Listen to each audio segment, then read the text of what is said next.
Hello everyone, my name is गुरु टेहंगुरी और आप सभी का स्वागत है हमारे यूट्यूब चैनल ट्विन प्रोज में। भाई, आप लोगों के बहुत ज़्यादा कमेंट आ रहे थे कि भैया सोशल मूवमेंट्स चैप्टर की एक्सप्लेनेशन वीडियो अभी तक चैनल पर नहीं आई है, तो सबसे पहले ये डालिए, फिर बाकी वीडियो आती रहेंगी। तो आपकी बात हमने सुन ली है जी। सोशल मूवमेंट्स चैप्टर की एक्सप्लेनेशन ये वीडियो है, बस कुछ चेंजेस यहाँ पर है। चेंजेस क्या है? हर बार हम क्या करते हैं, एनसीईआरटी को कॉपी पेस्ट कर देते हैं पीपीटी में और पीपीटी के थ्रू आपको पढ़ा रहे होते हैं। लेकिन अब टाइम बहुत कम है, तो सीधा एनसीईआरटी लेकर मैं हाजिर हो गया हूं। तो मैंने क्या किया यार, एनसीईआरटी को हाईलाइट किया है। जितनी भी चीजें मैंने हाईलाइट करी हैं आपके लिए बहुत इंपॉर्टेंट है। क्या होता है, एनसीईआरटी में जब कुछ चीज समझाई जाती है ना, उसको एक स्टोरी के फॉर्म में समझाया जाता है। और सोशियोलॉजी में तो खास तौर पर हमें ये देखने को मिलता है। तो उस स्टोरी में से जो मेन मेन चीजें हैं उनको मैंने हाईलाइट कर दिया, बाकी समझाऊंगा तो मैं सब कुछ आपको। तो वीडियो को पूरा देखिएगा। अगर बात करते हैं इस चैप्टर के, 2 पार्ट में ये आने वाला है। अभी ये पहला पार्ट है और दूसरा पार्ट इसके बाद अपलोड होगा। तो इसमें टोटल 4 टॉपिक्स हम कवर कर रहे होंगे। तो सीधा वीडियो को चालू करते हैं। सिंपल काम आपको क्या करना है भाई, या तो ये मैं एनसीईआरटी जो वीडियो में डाल रहा हूं इसको आप साथ में देखते जाइएगा, या बाजू में आप बुक भी खोल सकते हैं अगर आप ज्यादा स्क्रीन को नहीं देखना चाहते हैं, क्योंकि हम पूरा एनसीईआरटी को करने वाले हैं। तो आप चाहें तो जो जो चीजें मैंने हाईलाइट करी हैं आप अपनी एनसीईआरटी में हाईलाइट कर सकते हैं इसको देखकर, या आपको कुछ और इंपॉर्टेंट लगता है या कुछ और अंडरलाइन या लिखने का मन करता है तो वो भी आप कर सकते हैं। अब सीधा इस वीडियो को चालू करते हैं। जो भी समझा रहा हूं आराम से समझिएगा, बहुत ही ईजी चैप्टर है। सबसे पहले भाई बात ये आती है कि हमें ये समझना बहुत जरूरी है कि आज के समय में जैसे बहुत जगहों पर सैटरडे संडे ऑफ होता है, हमारे बहुत सारे स्कूलों में छुट्टी मिल रही होती है, अलग अलग एरियाज में हमें छुट्टी मिल रही होती है। सैटरडे को मिले चाहे ना मिले, संडे को तो हर जगह छुट्टी हो जाती है। हम इसको बहुत नॉर्मल वे में ले लेते हैं, राइट, कि भाई संडे को तो छुट्टी रहती है। लेकिन हम कभी ये नहीं समझते कि इसके पीछे बहुत सारे लोगों का हाथ है। कुछ सोशल मूवमेंट्स हुए थे जिनकी वजह से हमें आज ये आराम की जिंदगी देखने को मिल रही है, जो पहले के लोगों को नसीब नहीं होती थी। जैसे कि भाई एक दिन में जो वर्क डे है वो 8 घंटे से ज्यादा नहीं होना चाहिए। मेन एंड वुमेन को इक्वल वेजेस मिलना चाहिए, ऐसा नहीं है किसी को ज्यादा मिल रहा है किसी को कम मिल रहा है सेम वर्क करने के लिए। साथ ही साथ भाई सोशल सिक्योरिटी मिलना चाहिए, पेंशन मिलना चाहिए। ये जितने भी बेसिक राइट्स हैं, ये बहुत सारे सोशल मूवमेंट्स के बाद आए हैं। लोगों ने आवाज उठाई है, साथ में आए हैं, कुछ किया है, जिसके बाद आज इतनी अच्छी लाइफ हमको मिल रही है। तो भाई जो सोशल मूवमेंट्स है ये क्या करते हैं, पूरे दुनिया को शेप कर देते हैं और आज भी करते जा रहे हैं। तो वही सोशल मूवमेंट्स के बारे में हम इस वीडियो में पूरा पढ़ने वाले हैं, पूरा चैप्टर में हम यही देखेंगे। सबसे पहले एक बहुत इंपॉर्टेंट बॉक्स जाता है, वो है राइट टू वोट। अच्छा, एक और चीज बता देता हूँ, ये मत सोचिएगा कि भैया ने ये हाईलाइट कर लिया तो भैया हमें बहुत कम कम समझा के आगे बढ़ेंगे। जी नहीं, मैंने हर एक वो चीज मार्क करी है जो बहुत ज्यादा इंपॉर्टेंट है। बाकी चीज सिर्फ स्टोरी है, पर मैं आपको पूरा समझा रहा हूँ। इस वीडियो के बाद और कोई वीडियो में या फिर से एनसीईआरटी रीड करने की कोई भी जरूरत आपको नहीं पड़ने वाली है। तो देखिए, अगर हम राइट टू वोट की बात करते हैं तो यूनिवर्सल एडल्ट फ्रेंचाइज आप सबने पढ़ा होगा कि भाई अगर हम इंडिया के कॉन्स्टिट्यूशन की बात कर सकते हैं तो हम सबको वोट करने का राइट दिया गया है कि भाई जो लोग भी 18 ईयर्स या उससे प्लस के हैं वो सब वोट कर सकते हैं। यह हमारे इंडिया कॉन्स्टिट्यूशन में दिया हुआ है। मतलब कोई भी ऐसे गवर्नमेंट नहीं बना सकता है, कोई भी आकर हम पर रूल नहीं कर सकता है। अगर वो हम पर अथॉरिटी जमाना चाहता है तो पहले उसे हमारे द्वारा इलेक्ट होना पड़ेगा। जो गवर्नमेंट फॉर्म होती है पहले वो इलेक्शन में जीतती है और फिर गवर्नमेंट बनाती है। तो ये हमें इंडिया में देखने को मिलता है। लेकिन पहले क्या होता था भाई, ब्रिटिशर का समय था तो हमें ना चाहकर भी उनके सामने झुकना पड़ता था। ब्रिटिश के जो भी ऑफिसर रहते थे वो जिस तरीके से भी काम करते थे हमें सुनना पड़ता था, हमारा उसमें कोई रोल नहीं होता था।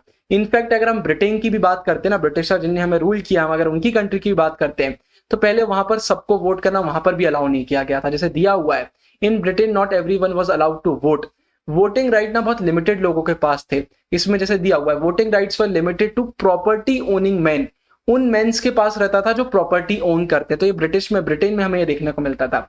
लेकिन इसके बाद वहां पर एक सोशल मूवमेंट हुआ जिसको हम चार्टिज्म बोलते हैं, जिसमें क्या डिमांड करी जा रही थी भाई कि इंग्लैंड में भी क्या हो, पार्लियामेंट्री रिप्रेजेंटेशन हमें देखने को मिले। 1839 में क्या हुआ, मोर देन 1.25 मिलियन पीपल, मतलब 1.25 मिलियन से ज्यादा लोग साथ में आए और उन्हें क्या साइन किया, पीपल्स चार्टर साइन किया। जिसमें वो क्या आस्क कर रहे थे भाई कि यूनिवर्सल मेल सफरेज, मतलब वहां के जो मेंस हैं उनको वोट करने का राइट दिया जाए। और साथ साथ वोटिंग बैलेट से हो। अब जैसे अब तो ईवीएम मशीन यूज हो सकती है, उस समय पहले बैलेट चलता था, उसके थ्रू हो। साथ ही साथ लोगों को राइट मिले कि वो भी इलेक्शन में खड़े हो सके, भले ही उनके पास प्रॉपर्टी ना हो। पहले जिनके पास प्रॉपर्टी रहती थी सिर्फ उन्हें ही प्रायोरिटी में रखा जाता था, उन्हीं के साथ सब चीजें होती थी। लेकिन अब ये बोल रहे थे कि जो प्रॉपर्टी ओन नहीं कर रहे हैं उन्हें भी ये राइट मिलना चाहिए। तो ये हमें वहां पर देखने को मिला। इसके बाद लेकिन क्या बोला गया है, लेकिन अगर हम मेन बात करें कि ब्रिटेन में सब चीजें सही कब हुई, तो ये वर्ल्ड वॉर वन के बाद ही हमें देखने को मिलता है। 1980 के बाद क्या हुआ, जितने भी मैन थे जिनकी एज 21 से ज्यादा थी वो हो गए, मैरिड विमेन हो गए जिनकी शादी हो चुकी है, या कोई ऐसे विमेन जो हाउस ओन करती हैं, या विमेन जो यूनिवर्सिटी ग्रेजुएट्स हैं और उनकी एज 30 प्लस अब हो चुकी है, उन सबको वोट करने का राइट दिया गया था। फिर इसके बाद एक टर्म हमारे सामने आता है सफ्रागेट्स। इसका मीनिंग होता है विमेन एक्टिविस्ट, वो एक्टिविस्ट जो फीमेल हैं और काम कर रही हैं, सोशल मूवमेंट वगैरह में पार्टिसिपेट करती हैं और अपना पूरा देखती हैं। इन्होंने क्या किया भाई, इन्होंने बोला कि अब एडल्ट विमेन को भी राइट मिलना चाहिए वोट करने का, लेकिन इनको बहुत गंदे तरीके से अपोज किया गया और ये जो मूवमेंट था उसको वायलेंटली क्रश कर दिया गया। तो ये हमें इस बॉक्स में देखने को मिलता है। फिर इसके बाद फिर से वही चीज आती है कि हम हमेशा क्या करते हैं, अज्यूम कर लेते हैं। आज के समय में हमें बहुत सारे राइट्स मिले हुए हैं, राइट, हम खुलकर बोल पाते हैं, सब कुछ काम कर पाते हैं, हमें ऐसा लगता है कि ये तो होना ही था, इसमें नई चीज क्या है, लेकिन ऐसा नहीं है जी। बहुत सारे लोगों ने पास्ट में स्ट्रगल किया। अब जैसे हमारी इंडिया को आजादी मिली है तो कितने सारे लोगों का उसमें हाथ है। ऐसे ही जब हम ये सोशल मूवमेंट्स की बात करते हैं तो इनकी एक बहुत बड़ी वैल्यू है जिसकी वजह से आज हम लाइफ एंजॉय कर पा रहे हैं। जैसे पास्ट में से बहुत सारे स्ट्रगल हुए, यहाँ पर मैंने आपके लिए हाईलाइट किया हुआ है। जैसे भाई कास्ट एंड जेंडर डिस्क्रिमिनेशन होता था, उसके पीछे लोगों ने भाई स्ट्रगल किया है। नेशनलिस्ट मूवमेंट हुए जिसकी वजह से इंडिया को इंडिपेंडेंस मिली हमारे कॉलोनियल रूल से। इन सब चीजों ने बहुत बड़ा एक रोल प्ले किया जिससे आज हम इतनी अच्छी एक लाइफ जी पा रहे हैं।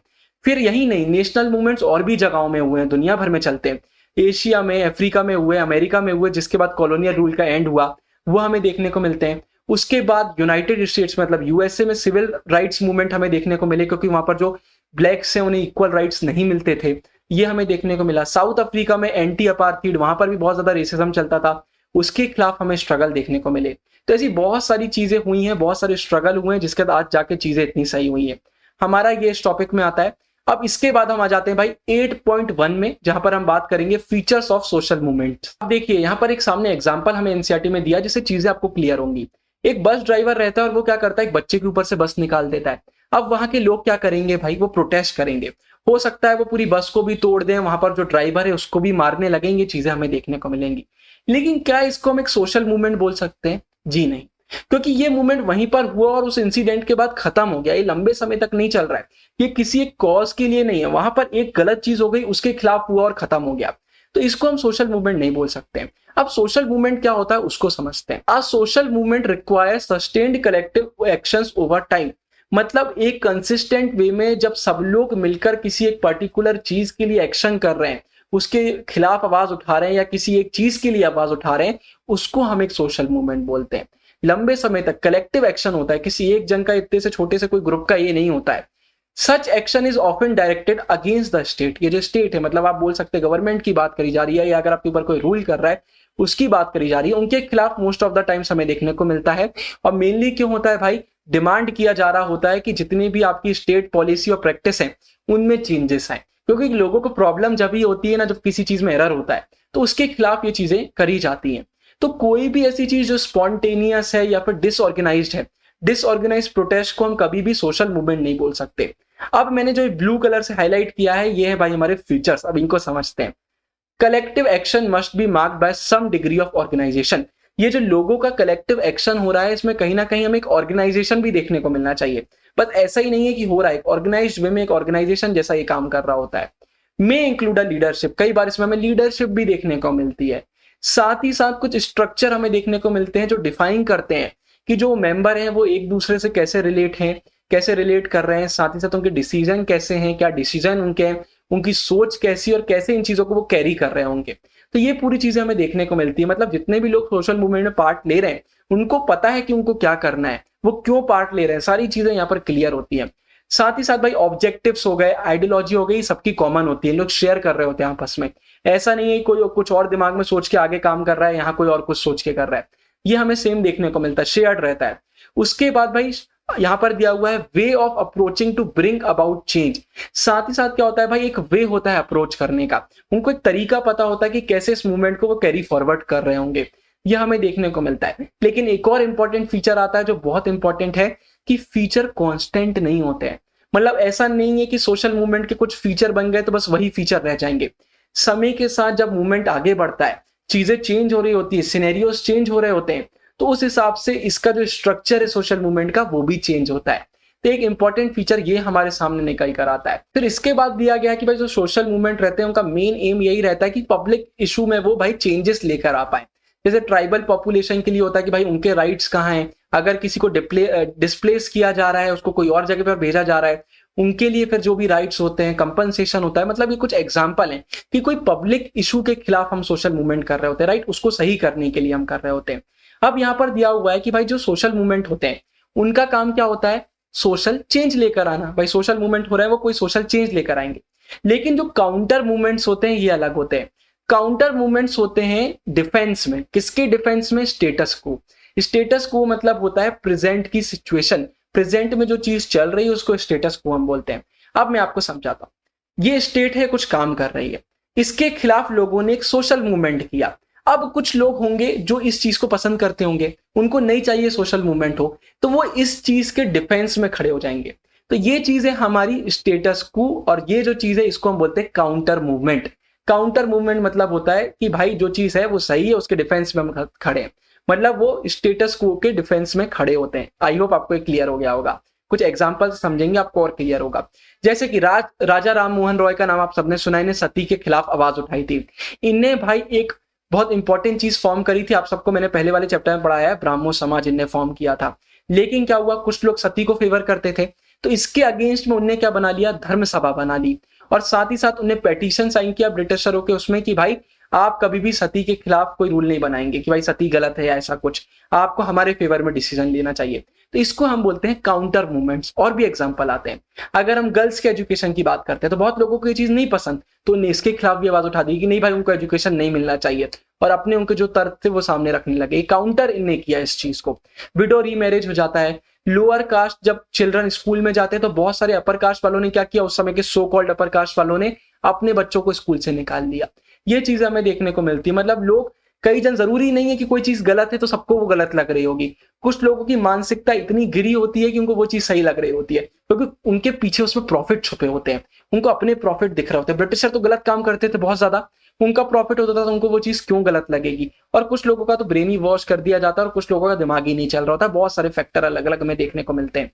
तो ये चीज आप याद रखिएगा। पेजेंट्स के मूवमेंट की बात कर सकते हैं। भाई उन लोगों को जब वो क्रॉप्स वगैरह उगाते थे, प्रोडक्शन करते थे अपना क्रॉप्स वगैरह का, बड़ी दिक्कत आती थी। ब्रिटिशर भी उनको एक्सप्लॉइट करते थे उस समय में, और बहुत चीजें होती थी। इनको भी बहुत सप्रेस किया गया। जो पेजेंट के मूवमेंट थे इनको भी बहुत सप्रेस किया गया। उसके बाद दलित्स भी हैं भाई। अब दलित्स का यहाँ पर एक अलग चीज निकल के आती है। कई बार हमें ये देखने को मिला कि जब सोशल मूवमेंट होते थे ना, तो वो दलित को इंक्लूड ही नहीं करते थे कि नहीं भाई आप सोशल मूवमेंट का पार्ट नहीं बन सकते। तो दलित लोग क्या करते थे, अगर आप हमको सोशल मूवमेंट का पार्ट नहीं बना रहे, तो आप ये चीज सही नहीं कर रहे हो, तो वो सोशल मूवमेंट के खिलाफ खड़े हो जाते थे। तो ये चीज भी हमें देखने को मिलती है। तो ऐसे बहुत सारे काउंटर मूवमेंट्स भी हमें देखने को मिलते हैं। लेकिन समय के साथ चीजें अब चेंज हो रही हैं। तो बहुत ईजी है टॉपिक है। बच्चे कमेंट कर रहे थे भैया ये बहुत डिफिकल्ट चैप्टर है, लेकिन बहुत ईजी यार, मैंने पढ़ा, सब कुछ मैं आपको समझाता जा रहा हूं, आपको देखिए कितना आसान ये लगने वाला है। अब इसके बाद और इंपॉर्टेंट चीज आती है। अब यहाँ दिया हुआ है भाई कि जो प्रोटेस्ट होते हैं वो हमको कलेक्टिव एक्शन के रूप में देखने को मिल रहे होते हैं, राइट। लेकिन यहाँ और चीजें इंपॉर्टेंट आ जाती हैं। वो क्या है, social movement activist hold meeting to mobilise people around the issue they concern and that concern them. मतलब क्या होता है भाई, जब सोशल मूवमेंट के जो एक्टिविस्ट रहते हैं, जो उसके लिए काम कर रहे होते हैं, सामने हमें फ्रंट में देख रहे होते हैं, उन लोग क्या करते हैं, लोगों को इकट्ठा करते हैं और बताते हैं लोगों को इशू के बारे में कि इससे हमको क्या दिक्कत हो रही है और इसके खिलाफ हमें क्यों खड़ा होना चाहिए। ये चीजें हमें देखने को मिलती है। इन एक्टिविटी से क्या होता है, शेयर्ड अंडरस्टैंडिंग होती है, अंडरस्टैंडिंग डेवलप होते हुए हमें देखने को मिल रही होती है। लोगों का अग्रीमेंट, कंसेंसस हमें देखने को मिलता है।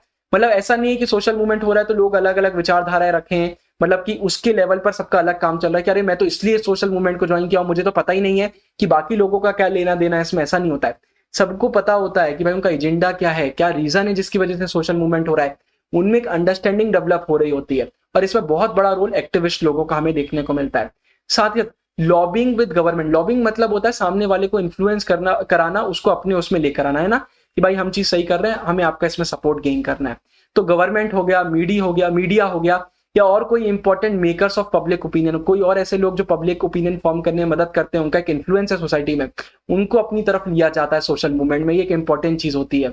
उसके बाद बहुत अलग अलग तरीके के प्रोटेस्ट हमें देखने को मिलते हैं। ऐसा नहीं है कि प्रोटेस्ट करने का एक ही तरीका ऐसा ही होंगे, अलग अलग समय में अलग अलग देखने को मिलते हैं।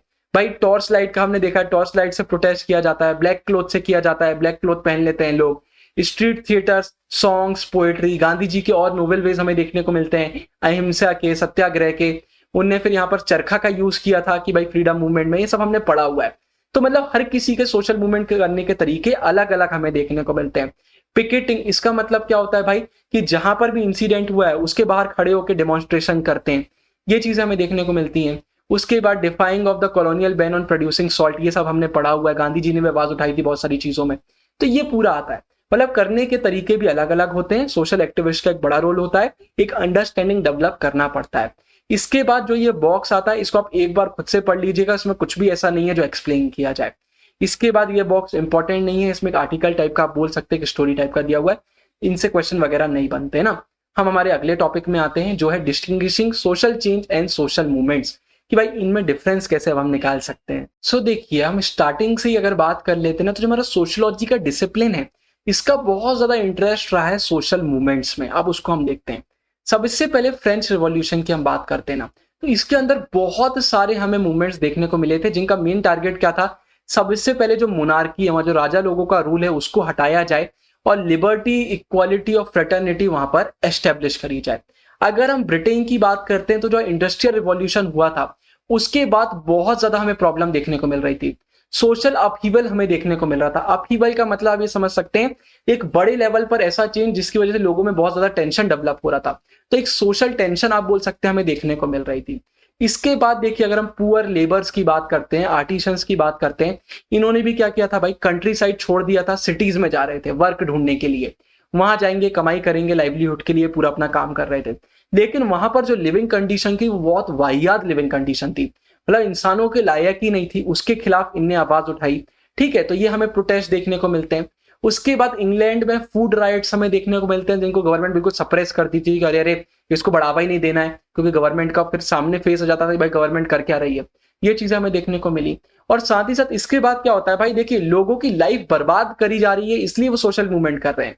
लेकिन जो रईस लोग होते थे, एलिट्स होते थे, ऊपर एक अलग लेवल पर लोग होते थे, वो ये बोलते थे कि भाई जो ये प्रोटेस्ट वगैरह हो रहे हैं ये एक बहुत बड़ा थ्रेट है। अगर ये सब रहा तो हमारी सोसाइटी में ऑर्डर कभी एस्टेब्लिश नहीं हो पाएगा, मतलब एक अच्छी सोसाइटी हम एस्टेब्लिश नहीं कर पाएंगे। तो ये चीज हमें देखने को मिलती है। तो ये जो सोशल ऑर्डर रिलेटेड एंजाइटी है ना कि भाई कैसे हम सोशल ऑर्डर मेंटेन कर रहे होंगे, ये हमें एक सोशलॉजिस्ट, इनका नाम आपने सुना होगा, एमिल दुर्खीम, हमने सबने पढ़ा इनके बारे में पहले, उनके सोशलॉजी के वर्क में हमें देखने को मिलता है। तो दुर्खीम ने क्या बोला था भाई, इनकी जो राइटिंग्स हैं उसमें इन्हें डिवीजन ऑफ लेबर के बारे में बताया कि सोसाइटी में कैसे डिवीजन हमें देखने को मिलता है।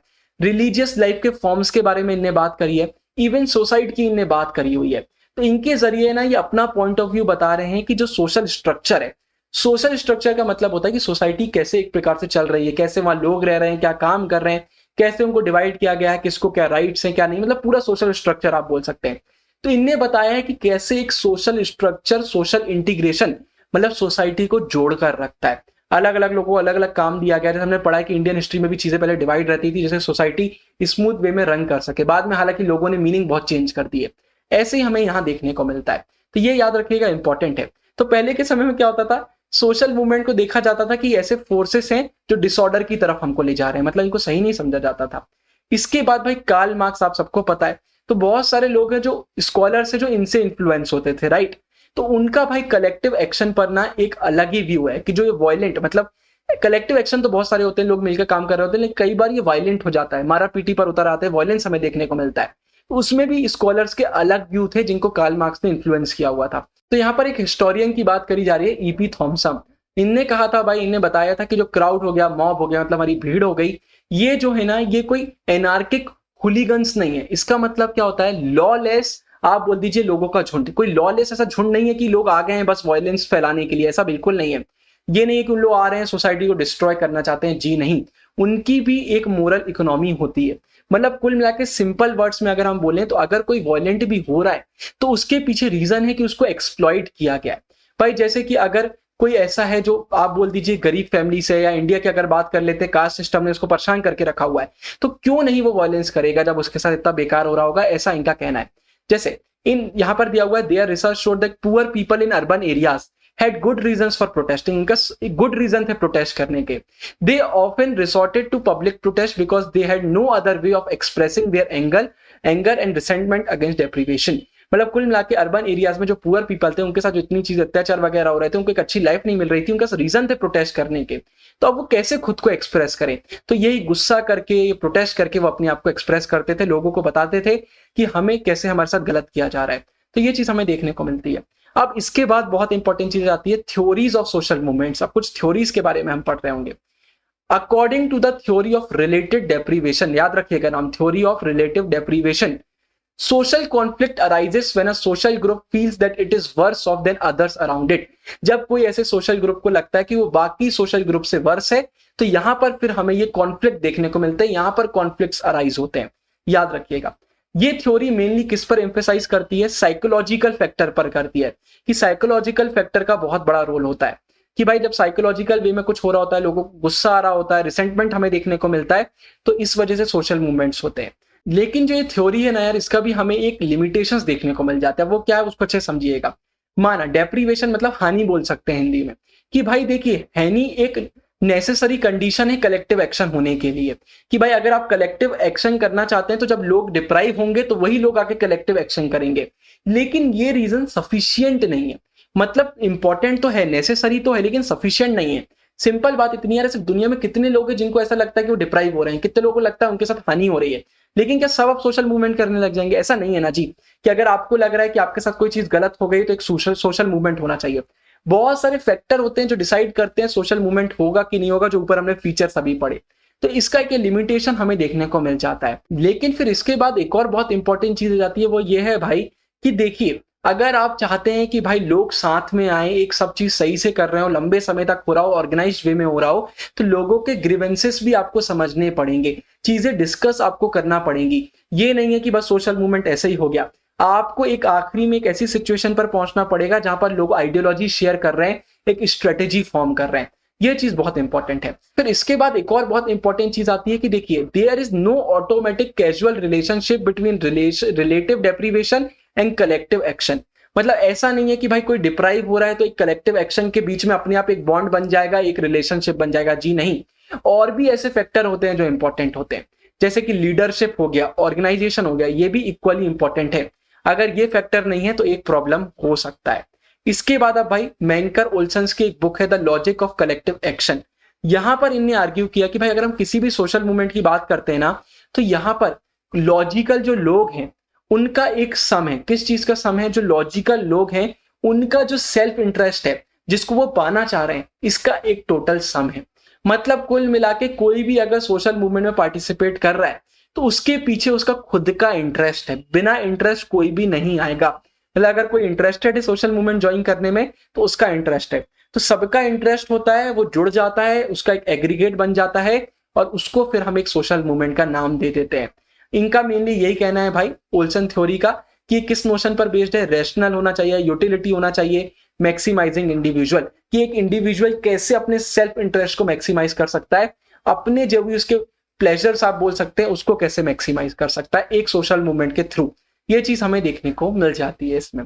अब इसके बाद फिर मैकार्थी एंड जाल्स का भी कुछ आ जाता है भाई। इनने क्या प्रपोज किया था? इनने प्रपोज किया था रिसोर्स मोबिलाइजेशन थ्योरी।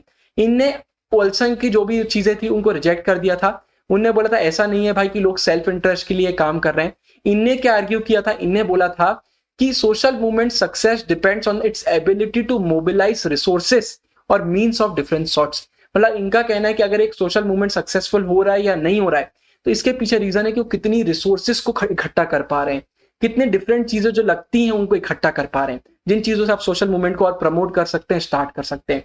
ये इनका कहना था। रिसोर्सेज जैसे लीडरशिप हो गया, ऑर्गेनाइजेशनल कैपेसिटी हो गया, कम्युनिकेशन फैसिलिटी हो गया, ये सब चीजें बहुत इंपॉर्टेंट हो जाती हैं। And can use them with in the available political opportunity structure. Political का जो अपॉर्चुनिटी स्ट्रक्चर हमें देखने को मिलता है, जिस तरीके से वो रन कर रहा है उसको कैसे हम यूज कर पा रहे हैं, ये सब चीजें होती है जो बहुत इंपॉर्टेंट होती हैं। अगर सब चीजें ये सही हैं तो मूवमेंट इफेक्टिव रहेगा, नहीं तो इनइफेक्टिव आपका मूवमेंट रह जाएगा। लेकिन इस थ्योरी के जो क्रिटिक्स हैं उनका ये कहना है कि भाई ऐसा बिल्कुल भी नहीं है कि एग्जिस्टिंग रिसोर्सेस में ही लिमिटेड रहता है। सोशल मूवमेंट तो नई रिसोर्सेस को भी क्रिएट करते हैं। जरूरी नहीं है कि अगर आपके पास रिसोर्सेस नहीं है तो आप सोशल मूवमेंट नहीं कर सकते। सिंपल एग्जांपल देता हूं, ज्यादातर सोशल मूवमेंट कौन करते हैं? वो लोग करते हैं जिनको सोसाइटी ने कभी कुछ भी नहीं दिया, मतलब उनके पास तो रिसोर्सेस ही नहीं है, तो क्या वो सोशल मूवमेंट नहीं कर सकते? वही तो सबसे ज्यादा सोशल मूवमेंट करते हैं। तो भाई सोशल मूवमेंट तो एक स्ट्रगल है, जिसके बाद नई नई चीजें सामने आती है, नई रिसोर्सेस आती हैं, नई नई अपॉर्चुनिटीज सामने आती हैं। तो क्रिटिक्स का कहना था भाई ये चीज बिल्कुल सही नहीं है कि रिसोर्सेस कम है या रिसोर्सेस नहीं है तो एक मूवमेंट सक्सेसफुल नहीं हो सकता। तो ये चीज हमें इसमें देखने को मिल रही थी, ठीक है। इसके बाद social conflict does not automatically lead to collective action. अब बोला जा रहा है कि अगर कोई सोशल कॉन्फ्लिक्ट है तो जरूरी नहीं है कि कलेक्टिव एक्शन मतलब जब सब साथ में आकर कुछ एक्शन कर रहे हैं। इसमें बोला गया है for such action to take place, अगर आप चाहते हैं कोई ऐसा एक्शन हो, a group must consciously think और identify themselves as oppressed being. तो लोगों को ये कॉन्शियसली सोचना पड़ेगा, अपने आप को ऐसा आइडेंटिफाई करना पड़ेगा कि हाँ भाई हम ऑप्रेस्ड हैं, हमारे साथ गलत हो रहा है, हमें दबाया जा रहा है। ये एक इंपॉर्टेंट चीज हमें देखने को मिलती है। एक ऑर्गेनाइजेशन होना जरूरी है, लीडरशिप होना जरूरी है, क्लियर आइडियोलॉजी होना बहुत जरूरी है। अगर ये चीजें नहीं है तो प्रॉब्लम हो जाएगी। People may have a clear idea how they are exploited, कि उनको कैसे एक्सप्लॉइट किया जा रहा है, but they are often unable to challenge this through overt मतलब ओपन पॉलिटिकल मोबिलाइजेशन प्रोटेस्ट। लेकिन लोग मोस्ट ऑफ द टाइम से नहीं कर पाते हैं, ये पॉलिटिकल मोबिलाइजेशन नहीं कर पाते हैं, प्रोटेस्ट नहीं कर पाते, एक ओपन वे में चैलेंज नहीं कर पाते हैं चीजों को। In his book weapons of the weak, James Scott की ये बुक है, याद रखिएगा। James Scott analyse the lives of peasants and labours in Malaysia. तो एक इंपॉर्टेंट फैक्ट था जो मैंने आपको बता दिया। फिर इसके बाद यहाँ पर दिया हुआ कई बार हमें क्या देखने को मिलता है कि जो इंजस्टिस हो रहा है उसके खिलाफ जो प्रोटेस्ट किया जाता है ना, बहुत स्मॉल स्मॉल एक्ट्स के थ्रू किया जाता है। मतलब जो जानबूझकर छोटे छोटे एक्ट्स किए जाते हैं उसके खिलाफ आवाज उठाने के लिए। इन चीजों को क्या डिफाइन किया गया है, एवरीडे एक्ट्स ऑफ रेजिस्टेंस, कि भाई डेली के एक्ट्स है जैसे रेजिस्टेंस का काम किया जा रहा है ना, याद रखिएगा। बाकी यहाँ कुछ भी इंपॉर्टेंट नहीं है, आप सीधा नीचे आते हैं, सब कुछ मैंने आपको समझा दिया है। अब हमारा 8.3 आता है टाइप्स ऑफ सोशल मूवमेंट्स, याद रखिएगा। There are different kinds of social movement, they can be classified as. 3 आते हैं, बहुत अच्छे से समझिएगा, क्वेश्चन तो बनते ही हैं। पहला है रिडेंटिव और या फिर ट्रांसफॉर्मेटरी आप बोल सकते हैं, दूसरा रिफॉर्मिस्ट और तीसरा है रिवॉल्यूशनरी। तो रिडेम्पटिव की अगर हम बात करते हैं ना, तो एक ऐसा सोशल मूवमेंट है जिसका मेन एम क्या होता है कि किसी के पर्सनल कॉन्शियसनेस पर चेंज लेकर आया जाए, कॉन्शियसनेस ऑफ अवेयरनेस बोल सकते हैं। Bring about a change in the personal consciousness and actions of its individual members, मतलब उसके जितने भी मेंबर्स हैं उनके अंदर एक कॉन्शियस चेंज लेकर आया जाए, ठीक है, और उनके एक्शंस में चेंज लेकर आया जाए। इसका एग्जाम्पल ये है कि भाई एक इजावा कम्युनिटी थी केरला की जिसको लीड किया था नारायण गुरु ने, तो वो उनकी सोशल प्रैक्टिसेस में चेंज लेकर आ रहे थे। इसके बाद रिफॉर्मिस्ट की अगर हम बात करते हैं तो reformist social movement strive to change the existing social and political arrangements, मतलब जो पूरा स्टेट है वहां पर जिस तरीके से पॉलिटिक्स का अरेंजमेंट है, सोशल अरेंजमेंट है, जिस तरीके से वहां चीजें वर्क करती हैं उसमें चेंज लेकर आना। चेंज कैसे आएगा, ग्रेजुअल आएगा और इंक्रीमेंटल, मतलब स्टेप बाय स्टेप चेंजेस आएंगे, है ना। तो ऐसा नहीं है कि एकदम से आ गया, लेकिन पूरा कुल मिला के अरेंजमेंट में ही चेंज लाने की बात करी जा रही है। इसका सिंपल एग्जांपल है 1960s में मूवमेंट हो रहे थे कि इंडिया के स्टेट्स को फिर से रीऑर्गेनाइज किया जाए, पूरा अरेंजमेंट को चेंज करने की बात करी जा रही है कि भाई लैंग्वेज के बेसिस में इसको किया जाए। फिर रिसेंट एग्जांपल में राइट टू इन्फॉर्मेशन कैंपेन हुआ था, तो ये सब रिफॉर्मिस्ट मूवमेंट के एग्जांपल हो सकते हैं। तीसरे नंबर पर आता है रिवॉल्यूशनरी सोशल मूवमेंट्स। ये क्या होते हैं भाई, रेडिकली ट्रांसफॉर्म, मतलब रेडिकली मतलब आप बोल सकते हैं कंप्लीट ट्रांसफॉर्म, एक कंप्लीट ट्रांसफॉर्म किया जाता है सोशल रिलेशंस में, जहां पर मोस्ट ऑफ द टाइम इसको कैसे किया जाता है, स्टेट पावर को कैप्चर करके। सिंपल एग्जांपल पॉलिटिकल साइंस का दिया हुआ है, रशिया में बोल्शेविक रिवॉल्यूशन हुआ था, हम सबको पता है क्यों हुआ था, कि वहां के जो जात है, TSAR का प्रोनाउंसिएशन यही होता है, मतलब इसका मतलब होता है रशिया के एम्परर आप बोल सकते हैं। तो वहां के जो एम्परर थे उनको हटाया जाए, कम्युनिस्ट स्टेट बनाया जाए। उसके बाद नक्सलाइट मूवमेंट इंडिया में जो होता है जिससे अप्रेसिव लैंडलॉर्ड्स के खिलाफ किया जाता है, स्टेट ऑफिशियल्स के खिलाफ किया जाता है, इन सबको आप रिवॉल्यूशनरी मूवमेंट्स बोल सकते हैं। यहाँ पर क्या किया जाता है, कंप्लीट ट्रांसफॉर्म किया जाता है सोशल रिलेशन का, ये हमें देखने को मिलता है। अब यहाँ पर एक और इंपॉर्टेंट चीज आती है कि जब आप सोशल मूवमेंट की स्टडी कर रहे होंगे ना, तो आप ऐसे स्टडी कर रहे होंगे कि कौन से टाइप का सोशल मूवमेंट है, लेकिन मोस्ट ऑफ द मूवमेंट जो होते हैं ये मिक्स होते हैं, मतलब उसमें आपको रिडेंटिव, रिफॉर्मिस्ट, रिवॉल्यूशनरी एलिमेंट्स देखने को मिलेंगे। जरूरी नहीं है कि कोई एक टाइप हो, हर एक टाइप का कुछ ना कुछ एलिमेंट्स आपको उसमें देखने को मिल जाएंगे।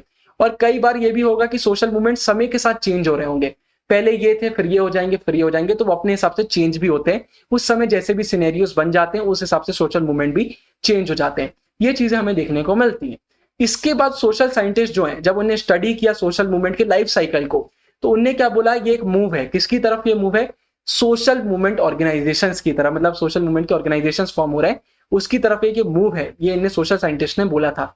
तो ये लाइन आप बोर्ड में अगर लिख देंगे, कुछ इससे रिलेटेड क्वेश्चन आता है तो एक अच्छा इंप्रेशन आपका पड़ जाएगा।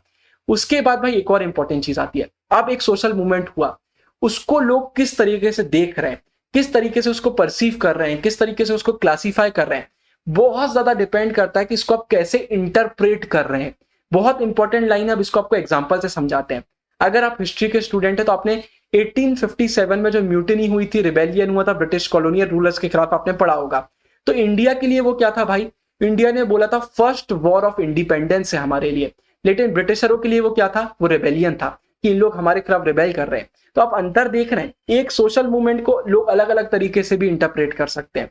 मतलब म्यूटिनी मतलब क्या होता है कि भाई कुल मिला के जो हमारी अथॉरिटी है उसके खिलाफ इन लोग काम कर रहे हैं, हमारे पूरा जो लेजिटिमेट अथॉरिटी है उसके खिलाफ आप पूरा काम कर रहे हैं, ब्रिटिश रूल के खिलाफ काम कर रहे हैं, सब ब्रिटिशर बोल रहे थे। लेकिन इंडिया के लिए क्या था, हम हमारी आजादी के लिए काम कर रहे हैं। तो ये अंतर होते हैं जो हमें देखने को मिल जाते हैं। इसके बाद another way of classifying old and new, एक और तरीका होता है क्लासिफाई करने का, अब इसको हम देख लेते हैं। For much of the 20th century social movements were class based such as working class movements, peasant movement और anti colonial movement class based होते थे। कई बार पेजेंट्स कर रहे हैं, कई बार आप बोल सकते हैं वर्किंग क्लास कर रहा है, कई बार एंटी कॉलोनियल मूवमेंट हो रहा है। मतलब अलग अलग क्लासेस मूवमेंट कर रही होती थी जो अलग अलग सिचुएशन से जूझ रही है। लेकिन क्या होता है, यहाँ पर दिया हुआ है most far reaching social movement of the last century कौन से रहे हैं भाई, या तो क्लास बेस्ड रहे हैं या फिर नेशनल लिबरेशन के रहे हैं कि भाई हमें हमारी आजादी चाहिए। तो ये हमें देखने को मिलते हैं। इसके बाद भाई वर्कर्स मूवमेंट भी हमें यूरोप में देखने को मिला था, जिसके बाद इंटरनेशनल कम्युनिस्ट मूवमेंट हमें देखने को मिला था। साथ ही साथ बहुत सारे ऐसे मूवमेंट हुए, अभी हमने बोल्शेविक मूवमेंट देखा जहां पर कम्युनिस्ट और सोशलिस्ट स्टेट्स बनाए जा रहे थे। उसके बाद भाई हमें रिफॉर्म ऑफ कैपिटलिज्म भी देखने को मिले, अलग अलग स्टेट में कैपिटलिज्म के लिए रिफॉर्म हो रहे थे, सोवियत यूनियन में, चाइना में, क्यूबा, यहाँ पर एग्जाम्पल दिया हुआ है। तो ये चीजें हमें देखने को मिलती है। मतलब अगर हम बात करते हैं पुराने समय की 20th सेंचुरी के मोस्ट ऑफ द टाइम की बात करते हैं तो वहां पर क्लास बेस्ड मूवमेंट होते थे, पेजेंट बेस्ड मूवमेंट होते थे, एंटी कॉलोनियल मूवमेंट होते थे। मतलब कुल मिलाकर आप एक सिंपल चीज से जूझ रहे हैं और उसके लिए फिर आप मूवमेंट कर रहे हैं, इस वे में मूवमेंट को देखा जाता था। इसके बाद क्रिएशन ऑफ वेलफेयर स्टेट, एक ऐसा स्टेट जो लोगों के लिए काम करे, जो वर्कर्स को राइट दे, यूनिवर्सल एजुकेशन दे, हेल्थ केयर दे, सोशल सिक्योरिटी दे, ये इंपॉर्टेंट चीज है। अब क्या हुआ, दिया हुआ है in the capitalist nation of western Europe was partly due to political pressure created by the communist and social movement। ये यहाँ पर क्यों हो रहा था, ये जो वेलफेयर स्टेट बनाए जा रहे थे यूरोप, वेस्टर्न यूरोप में, इनका मेन रीजन था कि भाई पॉलिटिकल प्रेशर डाला जा रहा था। कौन डाल रहा था, कम्युनिस्ट और जो सोशलिस्ट मूवमेंट हो रहे थे वो ये प्रेशर डाल रहे थे कि आपकी जो गवर्नमेंट है उनको लोगों के लिए काम करना चाहिए, इसलिए वेलफेयर स्टेट फॉर्म होते हुए देखने को मिल रहे थे। फिर इसके बाद अब एक और इंपॉर्टेंट चीज आती है। देखिए भाई, अगर कहीं पर सोशल मूवमेंट हो रहे हैं कम्युनिज्म के लिए, सोशलिज्म के लिए, तो पॉलिटिकल साइंस के स्टूडेंट ने पढ़ा होगा, और मैं आपको बता देता हूं अगर आप स्टूडेंट नहीं है, जो ये सोशलिज्म कम्युनिज्म है ये कैपिटलिज्म को अपोज कर रहे होते हैं, ये डेमोक्रेसी को अपोज कर रहे होते हैं, लिबरल डेमोक्रेसी को अपोज कर रहे होते हैं। ये आइडियोलॉजीज डिफरेंट है, कोई वेलफेयर स्टेट की बात कर रहा होता है तो कोई प्राइवेटाइजेशन की बात कर रहा होता है। तो ये अंतर है। तो भाई यहाँ पर एक इंपॉर्टेंट चीज दी हुई है कि जो मूवमेंट कॉलोनियलिज्म के खिलाफ हुए और जो मूवमेंट कैपिटलिज्म के खिलाफ हुए, दोनों बहुत इन्फ्लुएंशियल रहे, ऐसा नहीं है कोई आगे है कोई पीछे। और साथ ही साथ क्या है, कैपिटलिज्म और जो कॉलोनियलिज्म है ना, ये इंटरलिंक हो जाते हैं इंपीरियलिज्म के फॉर्म्स के थ्रू। इंपीरियलिज्म मतलब क्या होता है, जब आप अपनी बॉर्डर्स बढ़ा रहे होते हैं, अपने स्टेट को एक्सपेंड कर रहे होते हैं, किसी और को कॉलोनी बना रहे होते हैं, कैप्चर कर रहे होते हैं। तो जैसे ब्रिटिशर का एग्जांपल लेते हैं, ये बाकी एरिया को कैप्चर ही इसलिए करते थे जिससे ये अपना कैपिटलिज्म प्रमोट कर सके अपनी खुद की कंट्री में, उनको लूट सकें, बाकी अपना ट्रेड वगैरह अपने हिसाब से चला सकें। तो जब भी सोशल मूवमेंट हुए तो इन दोनों चीजों को टारगेट किया गया, तो दोनों चीजें हमें एक्सप्लॉइट कर रही थी उस समय में ना। तो ये चीज हमें देखने को मिलती है। फॉरेन पावर के खिलाफ भी आवाज उठाई गई और फॉरेन कैपिटल के खिलाफ भी आवाज उठाई गई, उसका जो डोमिनेंस था कि भाई आप फॉरेन कैपिटल का डोमिनेंस लेकर आ रहे हैं, इन सबके खिलाफ आवाज उठाई गई थी। इन सबके खिलाफ हमें सोशल मूवमेंट्स देखने को मिल रहे थे, लोग मोबिलाइज हो रहे थे और आवाज उठा रहे थे। ये चीज हमें देखने को मिलती है। इसके बाद the decades after the second world war witness the end of empire and the formation of new nation state, से हम सबको पता है ये चीज हमें देखने को मिल रही थी। इसके एग्जांपल में आप नेशनलिस्ट मूवमेंट देखने को हुए थे, उसके कारण ये हुआ था। इंडिया में, इजिप्ट में, इंडोनेशिया में नेशनलिस्ट मूवमेंट हुए, उसके बाद ही तो लोगों को आजादी मिल रही थी। तो ये चीजें हमें देखने को मिल रहे थे। फिर सेकेंड वर्ल्ड वॉर के बाद भी बहुत सारी चीजें चेंज हो रही थी, तो नए नए न्यू नेशन स्टेट्स फॉर्म हो रहे थे। उसके बाद another wave of social movement occurred in the 1960s and early 1970s। अब हमें क्या देखने को मिल रहा था भाई, this was the time of the war in Vietnam. Vietnam में हमें वॉर देखने को मिल रही थी, जहां पर जो यूनाइटेड स्टेट्स की फोर्सेस लीड कर रहा था, यूनाइटेड स्टेट्स फोर्सेस को। तो ये फोर्सेस थी, ये ब्लडी कॉन्फ्लिक्ट में इन्वॉल्व हो गई थी। किसके खिलाफ हो गई थी भाई, उस समय फ्रेंच की कॉलोनी होती थी जो किसके अगेंस्ट थी, कम्युनिस्ट गोरिल्लास की, मतलब कम्युनिस्ट मिलिटेंट्स आप बोल सकते हैं। उनके खिलाफ लड़ाई चल रही थी वियतनाम में, जिसमें यूनाइटेड स्टेट्स भी इन्वॉल्व था। यूनाइटेड स्टेट्स तो भाई कैपिटलिज्म को प्रमोट करता है, तो जो कम्युनिस्ट गोरिल्लास थे उनके खिलाफ हमें देखने को मिला था, एक ब्लडी कॉन्फ्लिक्ट यहाँ पर हो गया था। उसके बाद पेरिस की बात करते हैं तो यहाँ पर बहुत सारे अलग अलग तरीके के हमें स्टूडेंट्स मूवमेंट देखने को मिलते हैं। उसका न्यूक्लियस आप बोल सकते हैं, कोर बोल सकते हैं, यह हमें देखने को मिला, जिसमें बाद में ये ज्वाइन किसको कर लिया था, वर्कर्स पार्टी को कर लिया था। Paris was the nucleus of the vibrant student movement that joint workers parties in a series of strikes. हमें स्ट्राइक्स की बहुत सारी सीरीज देखने को मिली जो वॉर के अगेंस्ट प्रोटेस्ट कर रहे थे कि ये वॉर चीज सही नहीं है। फिर इसके बाद अगर हम अटलांटिक के अक्रॉस भी बात करते हैं तो जो हमारा यूएसए, वहां पर भी बहुत सारे सोशल प्रोटेस्ट की सर्च हमें देखने को मिल रही थी। तो ये कुछ आ जाते हैं, सिंपल सिंपल डेटा है, आपको याद होना चाहिए, इनमें एक्सप्लेन करने का नहीं है। वियतनाम का एक्सप्लेनेशन आपको पता होना चाहिए, उसके बाद फिर आपको ये पेरिस का पता होना चाहिए और फिर यूएसए का भी आपको पता होना चाहिए। उसके बाद भाई सिविल राइट मूवमेंट, आप सबको पता है मार्टिन लूथर किंग द्वारा लीड कर रहे थे इन मूवमेंट्स को, तो हमें सिविल राइट मूवमेंट्स भी देखने को मिलते हैं। Had been followed by the black power movement led by Malcolm X, तो ये भी नाम याद रखिएगा, ब्लैक पावर मूवमेंट भी देखने को मिला, फिर हमें सिविल राइट्स मूवमेंट भी देखने को मिले। तो ये जितने भी नाम आ रहे हैं ये बहुत ज्यादा इंपॉर्टेंट है। The anti war movement was joined by tens of thousands of student, जो एंटी वॉर मूवमेंट उनको बहुत सारे स्टूडेंट ज्वाइन कर रहे थे, ठीक है, ये चीज हमें देखने को मिली। Who were being compulsorily drafted by the government to go and fight in Vietnam, उनको वियतनाम भेजा जाता था कि आप जाइए और फाइट वगैरह करिए, तो इन लोग वॉर के खिलाफ आवाज उठा रहे थे। उसके बाद वुमेन्स के मूवमेंट भी हमें देखने को मिलते हैं, इन्वायरमेंट मूवमेंट भी हमें देखने को मिलते हैं। इस समय ये मूवमेंट भी आ रहे थे और इनने भी थोड़ी सी स्ट्रेंथ गेन करी थी ना, ये भी बहुत इंपॉर्टेंट आ जाता है। Participants felt that their shared identities as students, women, blacks, environmentalist. अब चीजें चेंज हो रही थी। अब नए उसमें अगर हम बात करते हैं ना, जो नया सोशल मूवमेंट आया था, पहले हमने देखा सब क्लास की हम बात करते थे, अब यहाँ पर कुछ चीजें चेंज हो रही थी। अब ये एक आइडेंटिटी अपनी लेकर आ रहे थे कि भाई मैं स्टूडेंट हूं, मैं विमेन हूं, मैं इन्वायरमेंटलिस्ट हूं, मैं ब्लैक्स में आता हूं, तो ये चीजें देखने को हमें मिल रही थी। अब आप ना, it was difficult to classify the member of so called new social movement as belonging to the same class. जरूरी नहीं है ये सेम क्लास के थे या एवरी नेशन के थे। अब हम आगे पढ़ेंगे, आपको समझ में आएगा कि मैं क्यों बोल रहा हूं कि अब इनको हम एक सिंपल क्लास या एक नेशन में डिवाइड नहीं कर सकते, अब इनकी एक अलग आइडेंटिटी आ रही थी। यार इसको और सिंपल एग्जांपल में आपको समझाऊं तो ऐसा समझिए कि जैसे अगर हम बात कर लेते हैं कि जैसे मैं लेफ्ट हैंडर हूं, राइट, अब कुछ हमारी सोसाइटी में ऐसा होने लगा है जो लेफ्ट हैंडरों के खिलाफ हो रहा है एकदम, तो पूरे वर्ल्ड के जो लेफ्ट हैंडर है वो उसके खिलाफ प्रोटेस्ट करेंगे। अगर बहुत बड़े लेवल पर कुछ हो जाता है, ऑर्गेनाइजेशन बनाएंगे, होता नहीं, मैं एक एग्जांपल दे रहा हूं, तो क्या होगा भाई, जो हम लेफ्ट हैंडर है इनका एक सोशल मूवमेंट बना, हमारी एक आइडेंटिटी बनी, कोई फर्क नहीं पड़ता कोई अमीर है कोई गरीब है, हमारा कलर कॉम्प्लेक्शन क्या, कोई अंतर नहीं आता, हम लेफ्ट हैंडर है, हमारी आइडेंटिटी है। ऐसे ही विमेन, इन्वायरमेंटलिस्ट, ये चीजें हमें देखने को मिलती है। हमने लेफ्ट हैंडर्स के बारे में पुराने चैप्टर में भी पढ़ा था, इसलिए मैंने वही एग्जांपल दिया। इसके बाद distinguishing the new social movement from the old social movement, अब इसको हम देख लेते हैं। तो देखिए, हिस्टोरिकल कॉन्टेस्ट वर डिफरेंट। अगर हम हिस्ट्री की बात करते हैं तो उस समय जो चीज चल रही थी वो डिफरेंट थी, बहुत डिफरेंट थी। उस समय क्या होता था भाई, नेशनलिस्ट मूवमेंट होते थे, जैसे कॉलोनियल पावर को ओवरथ्रो कर दिया जाए। वो एक ऐसा पीरियड था भाई जहां पर जो सोशल मूवमेंट होते थे वो इसलिए करे जाते थे जैसे नए स्टेट्स और सोसाइटी को एस्टेब्लिश किया जा सके। पुरानी सही नहीं थी, बहुत ज्यादा वहां पर एक्सप्लॉइटेशन होता था, तो उनको हटाकर हम नया कुछ कर सके। बेटर लिविंग कंडीशन के लिए होता था, सोशल सिक्योरिटी के लिए होता था, फ्री स्कूलिंग, पहले के मतलब जो टॉपिक्स थे जिनके लिए सोशल मूवमेंट होता था वो बहुत अलग होता था। अब हेल्थ वगैरह तो बहुत कॉमन चीजें हो गई, अब सबको देखा जाता है, हर एक मोस्ट ऑफ द कंट्रीज में ये चीजें अब देखी जाती है, ठीक, तो ये चीजें हमें देखने को मिलती थी। The old social movement clearly saw reorganisation of power relation as a central goal. उनका सेंट्रल गोल क्या होता था कि भाई हम पावर का रीऑर्गेनाइजेशन करेंगे। ये ग्रीन में जो है ये सारा हम पुराने समय का बात कर रहे हैं, right. Old social movement function with in the frame of political party, एक पॉलिटिकल पार्टी का फ्रेम होता था, उसी के अंदर में काम कर रहे होते हैं। जैसे इंडिया में नेशनल मूवमेंट किसने करवाया जी, इंडियन नेशनल कांग्रेस का बहुत बड़ा इंफ्लुएंस था। चाइना में जो चाइनीज रिवॉल्यूशन हुआ, कम्युनिस्ट पार्टी ऑफ चाइना का हुआ। तो पॉलिटिकल पार्टी का फ्रेमवर्क हमें देखने को मिल जाता है। Today some believe that old class based political action led by trade unions and worker parties is on the decline. आजकल ये चीजें डिक्लाइन में आ गई, ऐसा कुछ लोगों का बोलना है। अब अगर हम न्यू सोशल मूवमेंट्स की बात कर लेते हैं, were not about changing the distribution of power. Power के डिस्ट्रीब्यूशन को चेंज करने की नए सोशल मूवमेंट में बात नहीं करी जाती है। अब क्वालिटी ऑफ लाइफ के इश्यूज आगे बढ़ाए जाते हैं, इन्वायरमेंट की चीजें पर बात करी जाती है। भाई क्वालिटी ऑफ लाइफ बढ़ाना है तो क्लीन इन्वायरमेंट होना जरूरी है। अब आप देख रहे हैं टॉपिक किस तरीके से चेंज हो गए। पहले ऐसे टॉपिक पर बात करी जाती थी कि लोगों की जिंदगी और मरने का सवाल होता था। कॉलोनियलिज्म के समय में भाई लोगों को मार दिया जाता था, राइट्स नहीं दिए जाते थे, एक्सप्लॉइट किया जाता था। पहले एक बहुत इंपॉर्टेंट ये अलग अलग टॉपिक चलते थे, लेकिन अब उन टॉपिक की इंपॉर्टेंस खत्म हो गई क्योंकि अब और कुछ ऐसे टॉपिक है जो और इंपॉर्टेंट हो गए।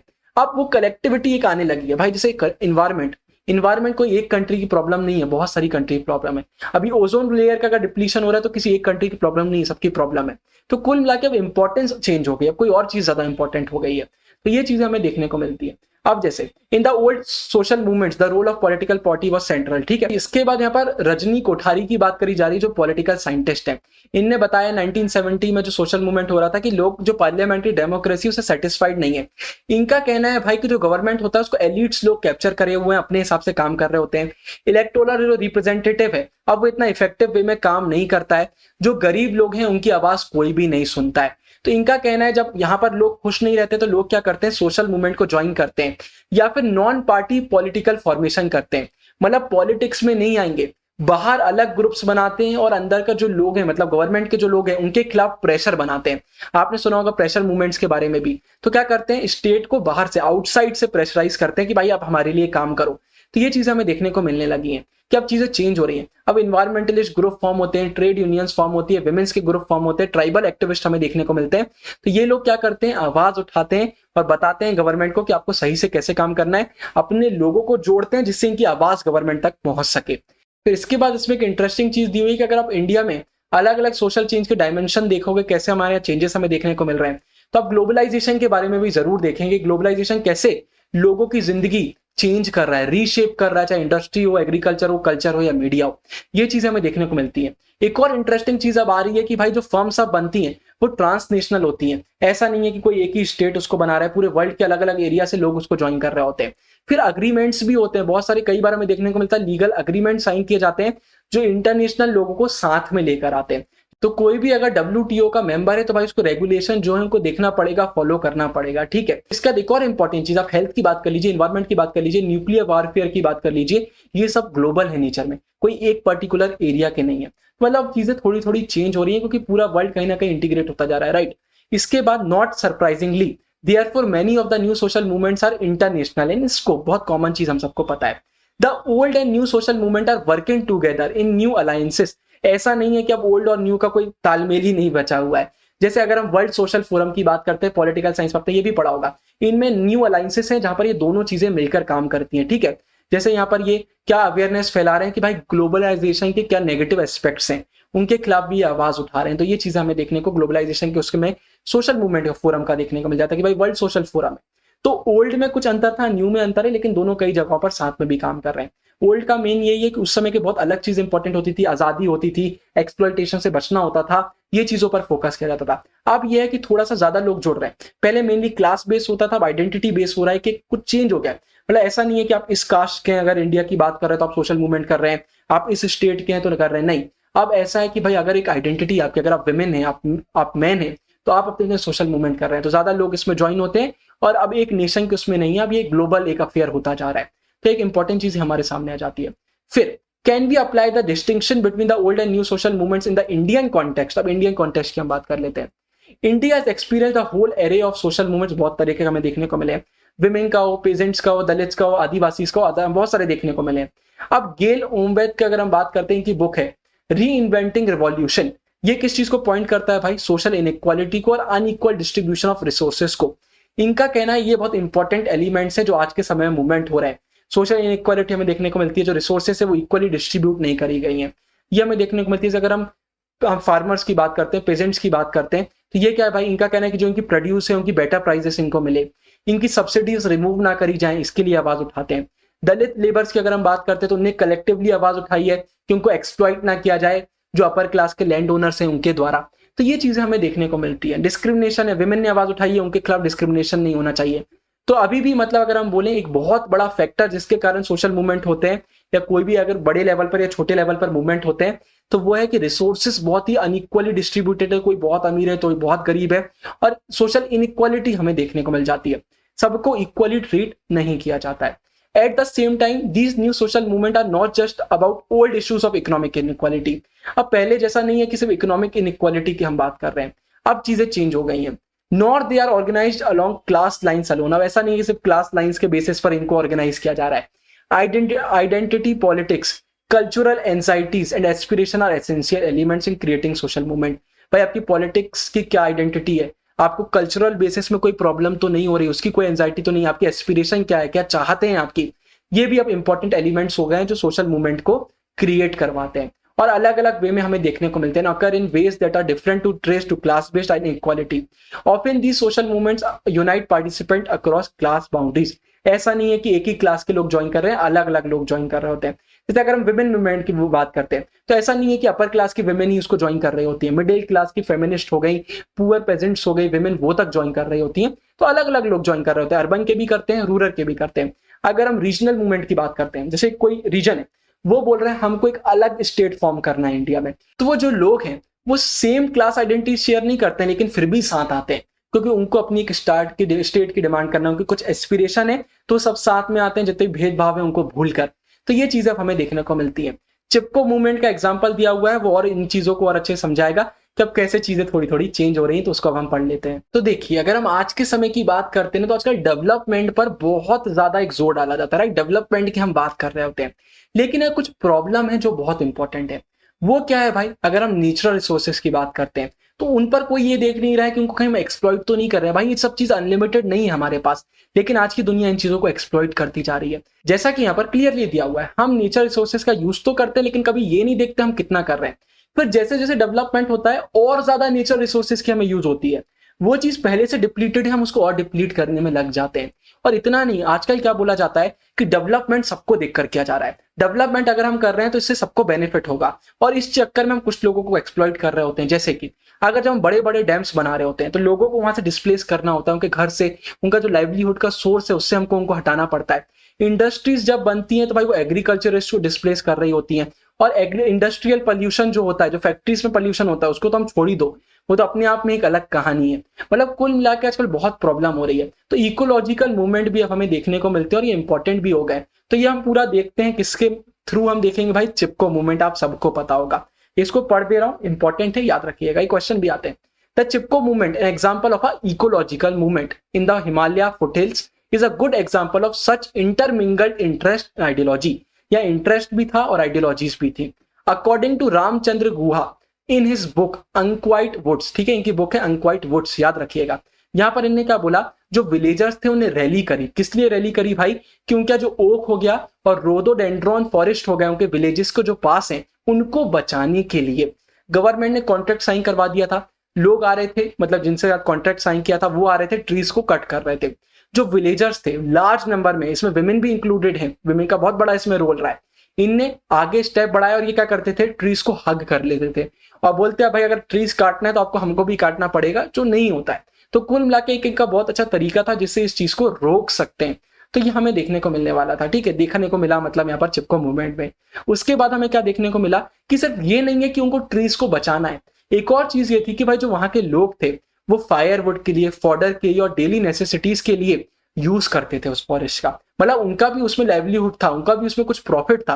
तो हमें ये देखने को मिला कि भाई वो अपने लाइवलीहुड कैसे चलाएंगे अगर आप ये सब चीज किसी और को दे दोगे और वो तोड़ देंगे। वहां मेनली क्या होता था, पेड़ को काट रहे थे कि लकड़ी को वो बेचकर प्रॉफिट कमा सके। तो इसके खिलाफ वहां के विलेजर आवाज उठा रहे थे। दो चीजें देखने को मिली, एक है इन्वायरमेंट इशू भी देखने को मिला कि आपको ऐसे पेड़ नहीं काटना चाहिए, दूसरा यहाँ के जो लोग हैं उनकी लाइवलीहुड उससे चल रहा था, तो वो चीज भी हमें देखने को मिली, ठीक है। तो ये पूरा हमें यहाँ पर इसमें देखने को मिलता है।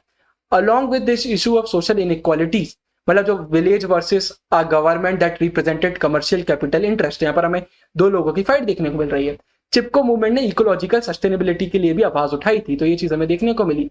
क्या होता है अगर आप पेड़ पौधे बहुत ऐसे बड़े बड़े पेड़ काट देते हो ना, इन्वायरमेंट का डिस्ट्रक्शन करते हो, इससे डिवास्टेटिंग फ्लड्स हमें देखने को मिलते हैं, लैंडस्लाइड्स देखने को मिलती हैं, तो इनके खिलाफ भी आवाज उठाई जा रही होती है। While their survival depended on the survival of the forest, they also valued the forest for its own sake as a form of ecological wealth that benefits all. उनका कहना था भाई हमारा लाइवलीहुड तो इन फॉरेस्ट से जुड़ा हुआ है, लेकिन भाई इन इकोलॉजिकल चीजों में सबका बेनिफिट होता है। फॉरेस्ट है तो सिर्फ हमारा बेनिफिट नहीं हो रहा है, पूरी दुनिया का बेनिफिट हो रहा है। तो ये चीजें भी हमें इसमें देखने को मिल रही थी। In addition, the Chipko movement also expressed the resentment of hill villagers against a distant government headquartered in the plains that seemed indifferent and hostile to their concern. एक ऐसा गवर्नमेंट जिनको उनके बारे में लेना देना तक नहीं, उनको पता नहीं है कि जिंदगी कैसे चलती है, वो इनके वहां के डिसीजन ले रहा है, इसके खिलाफ भी आवाज उठाई गई थी। आप समझो तो पहले हमको, आप कैसी गवर्नमेंट हो जो हम ही को नहीं समझ पा रहे हो। तो ये चीज हमें देखने को मिल रही थी। तो भाई इकोनॉमी, इकोलॉजिकल, पॉलिटिकल सारी रिप्रेजेंटेशन चिपको मूवमेंट में हमें देखने को मिल रही थी। उसके बाद अगर हम इंडिया की गवर्नमेंट की बात करते हैं तो अभी इंटीग्रेटेड गंगा कंजर्वेशन मिशन, जिसको नमामि गंगे भी हम बोलते हैं, स्वच्छ भारत अभियान, ये भी हमें देखने को मिलते हैं, जिससे भाई इंडियन इकोलॉजी में हम सही सुधार कर सकें। तो ये चीजें हमें देखने को मिलती हैं। फिर चिपको मूवमेंट का ये एक बॉक्स आता है, इसको आप पढ़ लीजिएगा, कुछ इंपॉर्टेंट ज्यादा ये है नहीं, बाकी नीचे भी ये आता है। इसके बाद जब अगला टॉपिक है, ये हम अगली वीडियो में करेंगे। आई होप आपको मेरा एक्सप्लेनेशन अच्छा लगा होगा। अब आप इस वीडियो को देखिए, मैं चैनल पर अपलोड कर रहा हूँ, जब तक मैं आपके लिए सेकंड पार्ट बनाता हूँ। ऊपर सोशियोलॉजी की फसना पक्का स्टीच डाल रहे हैं, फसना पक्का है, जितने भी क्वेश्चन आपको बताए जा रहे हैं वो भी जरूर देखिएगा। वीडियो लाइक वगैरह कर दीजिएगा, शेयर करिएगा, बहुत मेहनत करके आपके लिए बना रहे हैं। और अभी के लिए साइनिंग ऑफ, गुरु टेंगरिया, बाय बाय।